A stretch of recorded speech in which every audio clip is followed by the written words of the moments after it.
Listo, entonces vamos a ir esperando que ingresen más participantes para hablar ahora sobre disfagia, ¿no?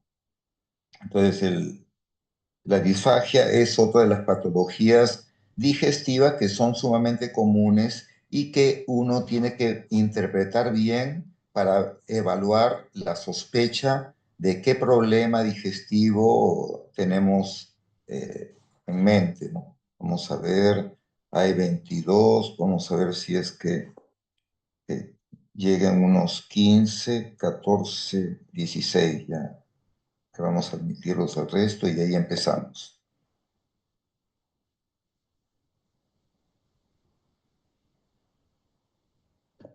Listo. Entonces vamos a evaluar lo que es el síndrome de la disfagia. El síndrome de la disfagia,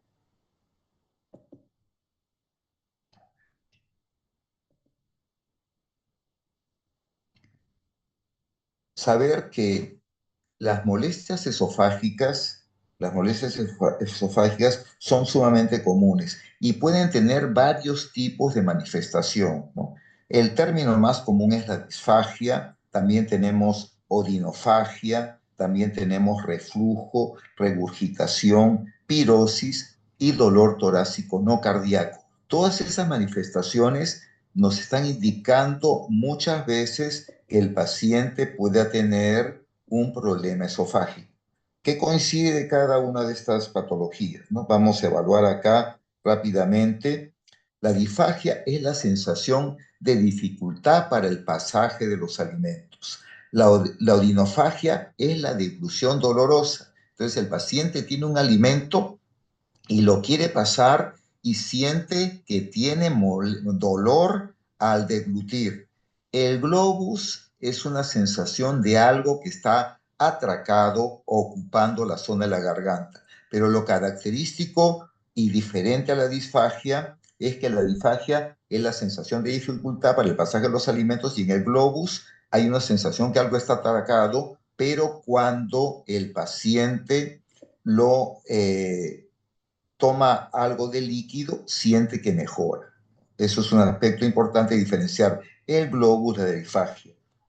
La pirosis es la sensación de ardor o quemación retroesternal que junto con el reflujo son síntomas típicos de la enfermedad por reflujo gastroesofágico, ¿no? Entonces es una cosa importante. Y ahora un dato muy interesante es que el paciente puede tener un dolor torácico tipo opresivo en la región precordial, eh, pero que característicamente no tiene relación con el ejercicio, tiene un dolor. Y entonces muchos pacientes tienen esta molestia y van al cardiólogo para que les haga electrocardiogramas, le descarte que tiene un infarto y resulta que es un problema de tipo esofágico. Y el dato característico del dolor torácico no cardíaco y especialmente esofágico es que tiene relación con la ingesta de algún tipo de alimentos, ¿no? Entonces es un dato importante.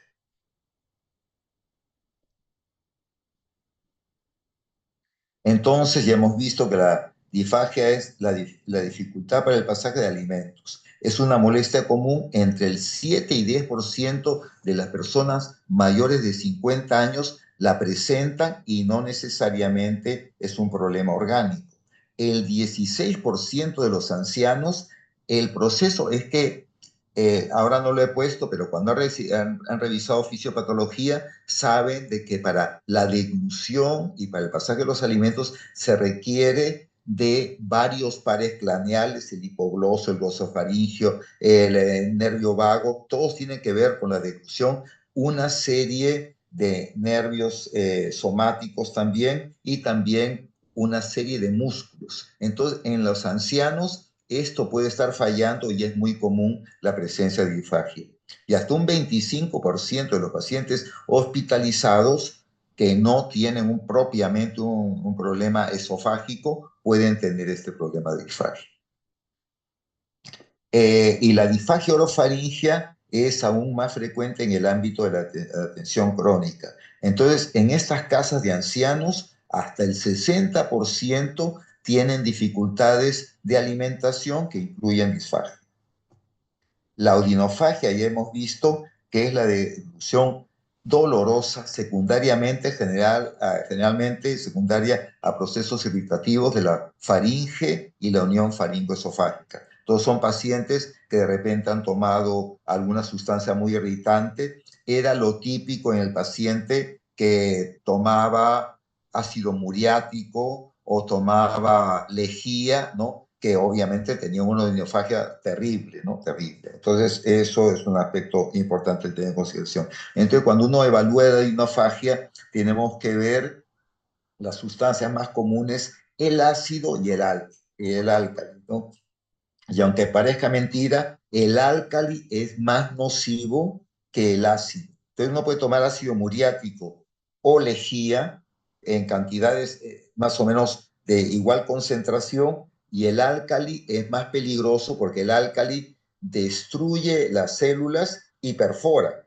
Entonces, un paciente que se quiere suicidar tomando lejía, no las lejías que hay ahora, sino las lejías realmente que compren en la ferretería, no está para la limpieza porque están muy diluidas y el paciente tiene una esofagitis y una odinofagia severa y puede tener una perforación del esófago. En cambio, el ácido coagula las proteínas de las células y eso como que forma un callo y no llega a ser tan severa, pero sí, obviamente es un cuadro que puede ser de bastante severidad.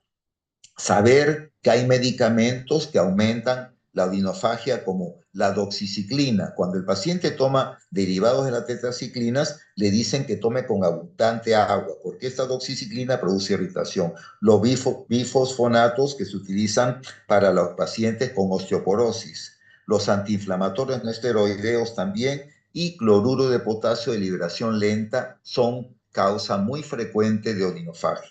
Obviamente un cuerpo extraño, esofagitis por radiación, pacientes que han sido radiados por algún tumor de los ganglios, tumor pulmonar, esofágico, esto también.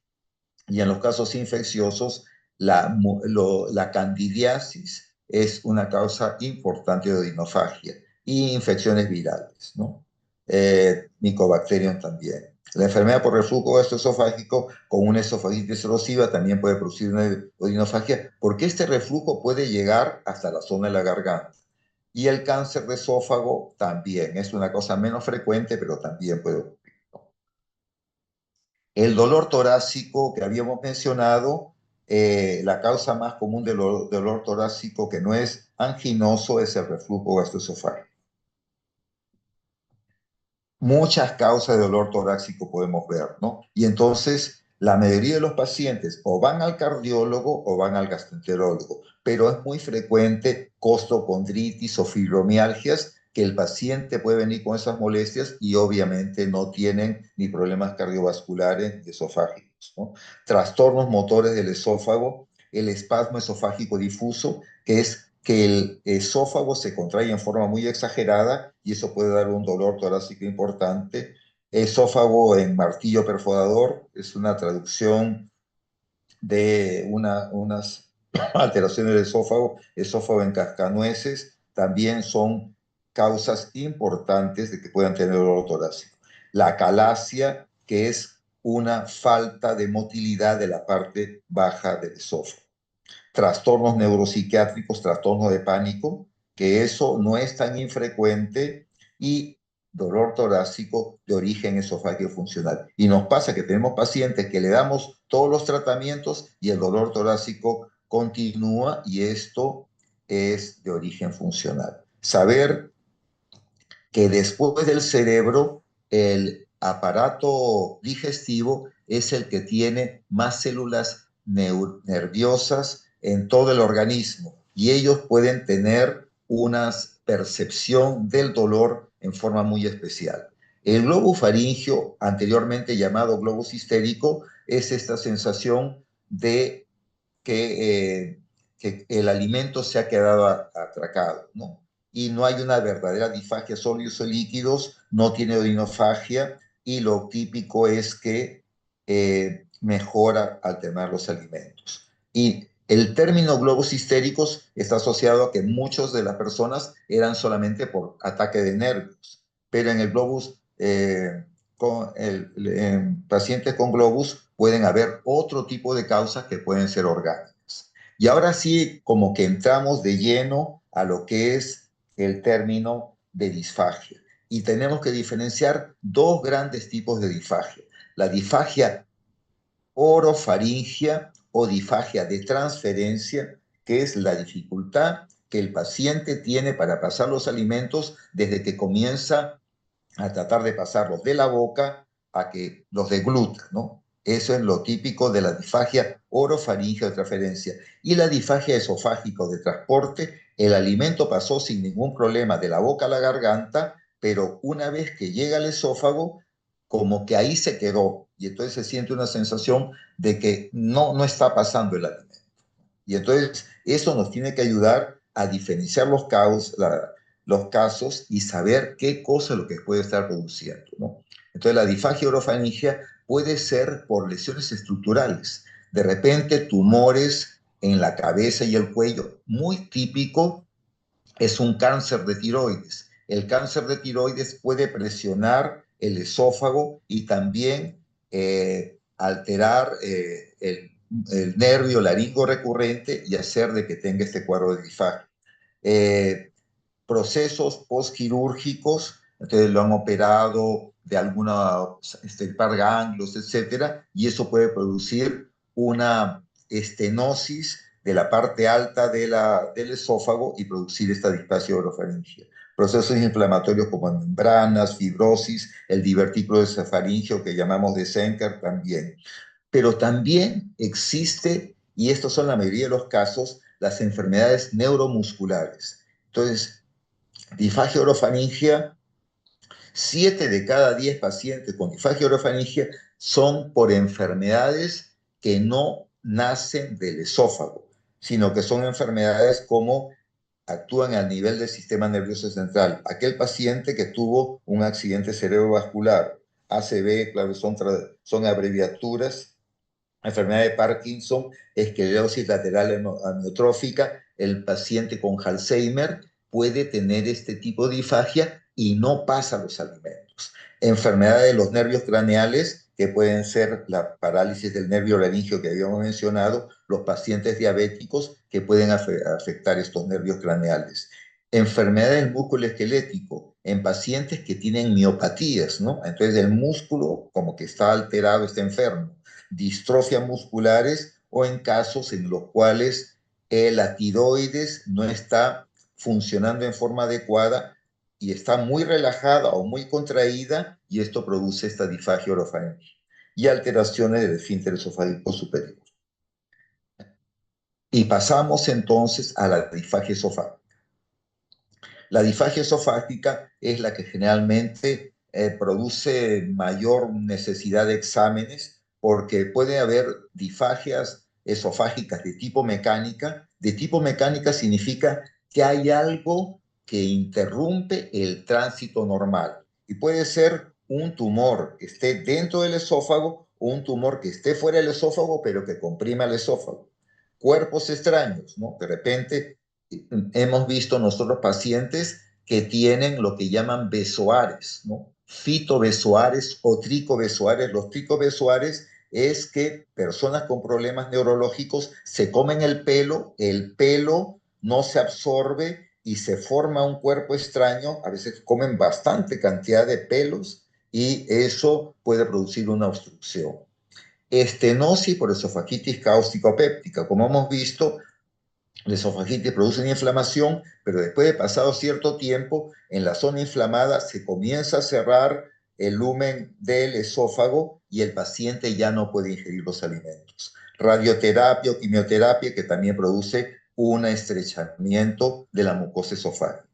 Y las enfermedades neuromusculares, en las cuales eh, la mucosa no está tan alterada, pero el movimiento del esófago está alterado. Y entonces tenemos pacientes como en la calasia y el Chagas, en los cuales los plexos mientéricos Los plexos meentéricos que hay en la parte distal del esófago están destruidos.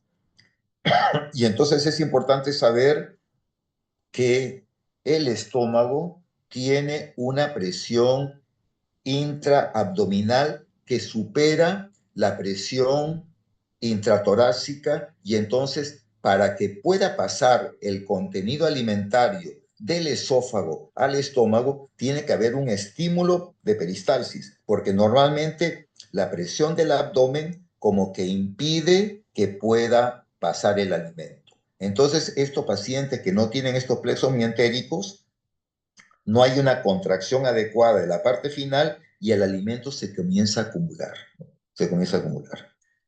El espasmo esofágico difuso, existe un movimiento del esófago que es completamente errático. El esófago se contrae, pero de una forma tan intensa que se contrae, pero no avanza el contenido. Y el paciente va a sentir que el alimento no está pasando.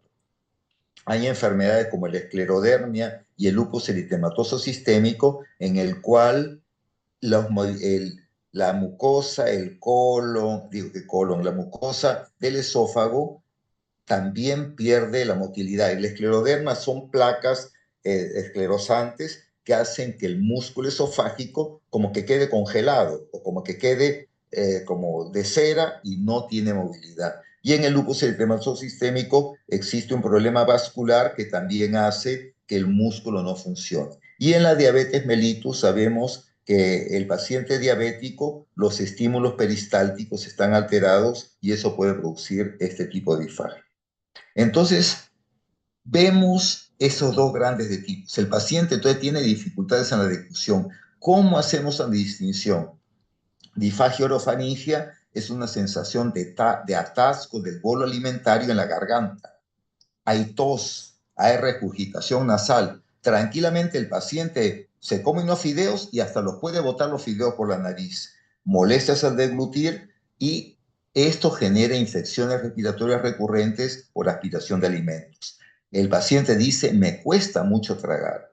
Y en la disfagia esofágica hay una sensación de atasco o nudo retroesternal, hay un dolor torácico con la comida y hay la regurgitación de la comida no digerida. Entonces el paciente, no, la comida es como mascada, pero que no tiene ácido, entonces la comida no digerida, para diferenciarla del reflujo en el cual el alimento regresa con los jugos gástricos o inclusive bilis. Dice el paciente, trago bien, pero la comida se me atasca en el pecho. Entonces, saber en los pacientes una serie de datos, estamos hablando ya en general de la disfagia, hay que hacer una diferenciación de todos los casos, saber que acá, por ejemplo, la serostomía. Entonces, para el pasaje adecuado de los alimentos, uno requiere una adecuada salivación. Si la persona tiene, digamos, el síndrome de Sjögren, hay poca saliva y eso puede favorecer que el paciente tenga disfagia. La odinofagia, hay que saber estos datos de origen esofágico orofaringio y saber si es que hay una anormalidad estructural o un trastorno motor. Unos aspectos importantes para ver esto, me estaba olvidando, no sé por dónde está la diapositiva, pero un dato que acá no he mencionado y que es importante diferenciarlo es la lesión de disfagia esofágica. La lesión mecánica se caracteriza porque el paciente puede pasar inicialmente los líquidos y los sólidos tiene dificultad. Y con el tiempo ya no pasa ni líquidos ni sólidos. Entonces, él dice, el paciente, yo puedo pasar los alimentos, eso sí, me dan un licuadito, no me dan algo así suave. Quiero solamente mi atún desmenuzado, ese gratet, ¿no? Porque el otro no lo puede pasar. Eso es lo típico de la lesión mecánica. En cambio, el paciente que tiene enfermedades neuromusculares tiene problemas casi desde el principio de pasar tanto líquido como sólidos. Ni el agua la puede pasar. Y eso nos ayuda a diferenciar. Entonces el paciente pudo deglutir, pero pasa solamente líquidos. Ajá, eso debe ser una lesión mecánica. Deglutió, pero no pasa ni líquidos ni sólidos, entonces ahí debe haber un problema neuromuscular. Entonces por eso es importante el interrogatorio, ¿no? Y eso nos ayuda bastante. Saber que en niños hay una serie de disfagias por obstrucción nasal, por lesiones orales, laringomalacia, anillos vasculares, algún tipo de linfomas que son poco comunes, pero pueden ocurrir en estos niños. En el envejecimiento, la disfagia es casi, entre comillas, normal en el 2% de los pacientes mayores de 65 años, la mala dentadura, pérdida del tejido conectivo lingual, el tiempo de tránsito faríngeo incrementado hacen que los ancianos tengan este problema. Acá estamos viendo un esquema del espasmo esofágico difuso. Entonces, pasa el alimento, pero ¿qué ocurre? Esto es el esófago, que uno pensaría que es el estómago. Se contrae de tal forma que no puede avanzar en forma adecuada el contenido, ya sea líquido o ya sea sólido. En la calasia, acá está el lumen, ¿no? Y aquí está la unión esófago-gástrica. Uno hace la endoscopía y el endoscopio pasa sin ningún problema, porque aquí lo que ocurre es que en la calasia los plexos mientéricos no están funcionando y el plexo mientérico es el que permite que estos músculos se contraigan y permiten el pasaje o se relaje la unión esófago-gástrica. Y entonces el paciente no puede pasar porque no hay motilidad. El paciente que ingirió cáusticos, al primer momento, el paciente lo que va a tener es una iodinofagia marcada, pero pasan 20 días y 25 días y el paciente ya comienza a sentir que ya no puede pasar los alimentos. Entonces ya comienza a comer más sólido, digo, más licuado, más pastoso, hasta que llega el momento que se estenosa y ya no puede pasar nada. Y estos pacientes tienen que hacerse dilataciones o en el peor de los casos sacar este esófago y se pone una parte del colon en lugar del esófago, ¿no? Anteriormente había mucho más casos por causas suicidas de estos problemas y habían bastante tipo de operaciones. Ahora, como el ácido muriático se prohibió porque era parte de los componentes para producir clorhidrato de cocaína, ¿no? O también había una época, en la época de Sendero, que hacían las bombas tipo ANFO, entonces se prohibió, ¿no? Y por eso es que ya hay mucho menos casos de esto. Y la lejía es mucho más diluida. Acá el reflujo gastroesofágico, el continuo retorno de ácido puede ser que el paciente tenga erosiones y estas erosiones vayan cerrando la unión esófago-gástrica y el paciente tenga un reflujo gastroesofágico por un componente mecánico. Esto se cierra y no puede pasar el alimento. El cáncer del esófago también, ¿no? Poco a poco va cerrando la mucosa. Ver algunas preguntas para poder evaluar exactamente el lugar donde puede estar el lugar. Pero el hecho de que el paciente indique dónde siente que le incomoda no refleja con exactitud el lugar donde está la lesión. Te dice que esto no nos ayuda mucho. Saber que el paciente, cuáles son los síntomas predictivos de disfunción orofaringia. Eh, Inicio tardío o ausente de la deglución, regurgitación postnasal, tos deglutiva indicativa de aspiración y la necesidad de tragar repetidamente para lograr una eliminación satisfactoria de material tragado, nos indican en estos casos que el paciente lo que debe tener es un problema de tipo orofaringe. La disfagia progresiva está asociada a disfagia neuromuscular. La disfagia súbita a una disfagia obstructiva o una esofagitis. Dificultad para iniciar la deglución está asociada a una disfagia orofaringia. Alimentación estancada después de la deglución, disfagia esofágica. Y tos temprana en la deglución, disfagia neuromuscular y generalmente alta, ¿no? Disfagia faringoesofágica. Pérdida de peso en ancianos, pensar en carcinoma. Pérdida de peso con regurgitación, datos de acalasia. Síntomas progresivos de acidez estomacal, estenosis péptica, esclerodermia. Síntomas intermitentes, de que a veces están bien y a veces no, anillos y membranas, espasmo esofágico difuso. El espasmo esofágico difuso, hay factores desencadenantes. Entonces, por ejemplo, el paciente, esto no ocurre todo el tiempo, pero si es que toma un alimento demasiado frío o demasiado caliente, puede ocurrir un espasmo esofágico. A veces uno, ahora que viene la época de verano y uno se toma una gaseosa heladita, de repente siente como que el esófago se puso duro, ¿no? Y eso puede ocurrir en este tipo de pacientes. Dolor con disfagia, entonces esofagitis por radiación, problemas infecciosos como el herpes virus, la monilia, inducido por píldoras, básicamente por tetraciclinas. Dolor empeorado solo por sólidos, disfagia obstructiva. Dolor agravado por sólidos y líquidos, disfagias neuromusculares. Regurgitación de alimentos viejos, entonces unos alimentos que salen un poco putrefactos, es el divertículo de Senker. Estas personas tienen un aliento que uno se les aleja, pero a 2 metros, porque ya se siente el mal aliento que tienen. Otros datos de síntomas: disfagia y debilidad y disfagia, accidentes cerebrovasculares, distrofias musculares, miastenia graves, esclerosis múltiple. Mal aliento, divertículo, como hemos visto, disfagia ligada con eructos repetidos en la calasia, disfagia agravada por los alimentos fríos, trastornos de la motilidad neuromuscular.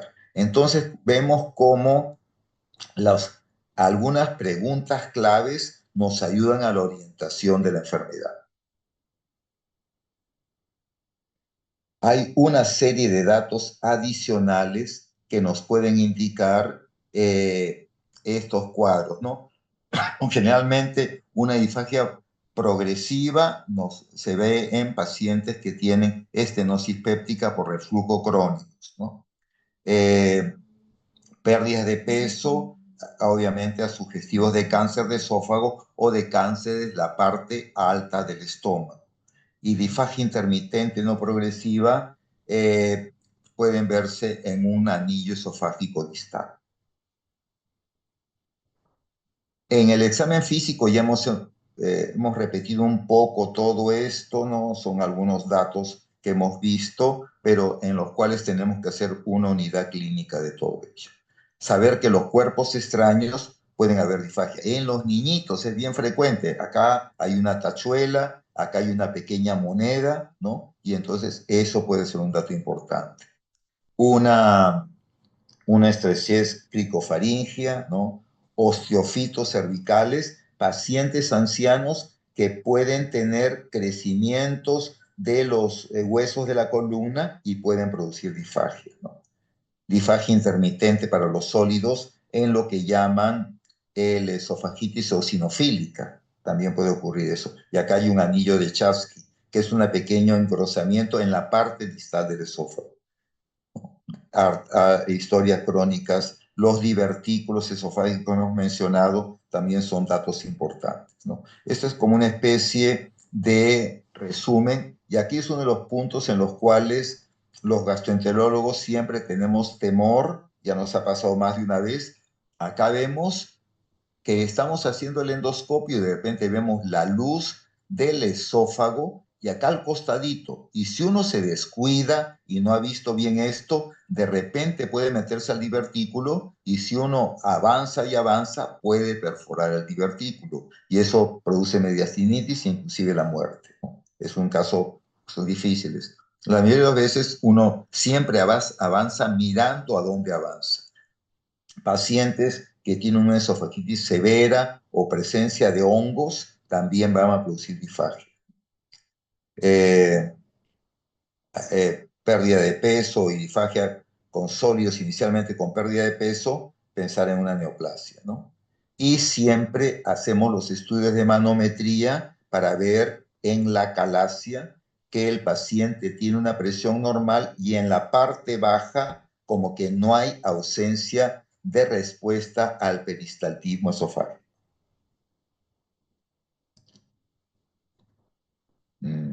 Aquí vamos a ver a esto de la esofagitis eosinofílica que habíamos mencionado, que le llaman la traquealización del esófago. el esófago puede parecer como la apariencia de anillos o tráqueas, ¿no? Y esto ocurre, no es tan frecuente, pero puede ocurrir en un grupo de pacientes.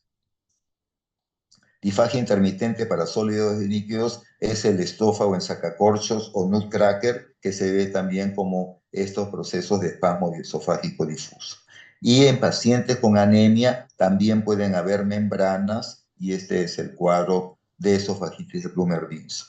En resumen, ¿no? Acá tenemos un poco las referencias de la clase de difagia. La difagia es uno de los síntomas como más interesantes porque nos indica con claridad que hay algún problema que está ocurriendo a nivel del esófago. Entonces ahí tenemos que ver el interrogatorio para ver si es que es una difagia de origen orofaringio o de origen esofágico. Si es una difagia por problemas estructurales o por problemas neuromusculares, ¿no? Si es una difagia de origen propiamente del esófago o puede ser de origen sistema nervioso central, de origen muscular, etc.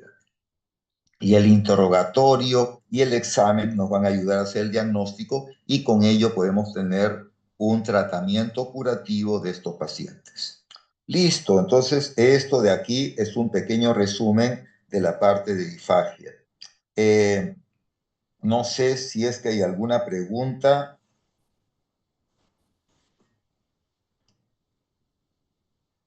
Todo claro, doctor. Muy bien. Listo, entonces yo creo que van a salir muy bien en el examen. De todas maneras, repasen, ¿no? Porque vamos a ver el grado de entendimiento. ¿Y cuántos han estado presentes? Vamos a ver por aquí. Vamos a ver si salimos paramos esto y vamos a ver cuántos han estado. Habrán llegado a... No, no avanzan mucho. A ver cuántos, no sé cuántos hay, pero no son tantos, bueno, son pocos, pero son. Listo, muy bien, entonces los estamos viendo. La próxima semana también vamos a hacer algunas clases. El día de mañana, el doctor Vega les va a dar clase, creo que de reflujo, que es como datos especiales de esa patología que se dice que es la epidemia del siglo XXI. Ya la gastritis, las úlceras, como que han sido controladas bastante bien con el tratamiento de los inhibidores del ácido, pero el reflujo todavía sigue siendo un problema muy interesante para evaluar. Mañana van a hablar sobre el reflujo y otro aspecto que es muy importante, que es la hemorragia digestiva, ¿no? Cómo diagnosticarla, cómo poder evaluar qué pacientes son de mayor riesgo o de menor riesgo. Listo, nada más que eso. Saludos. Hasta luego, doctor. Muchas Nos gracias. vemos, doctor. De nada.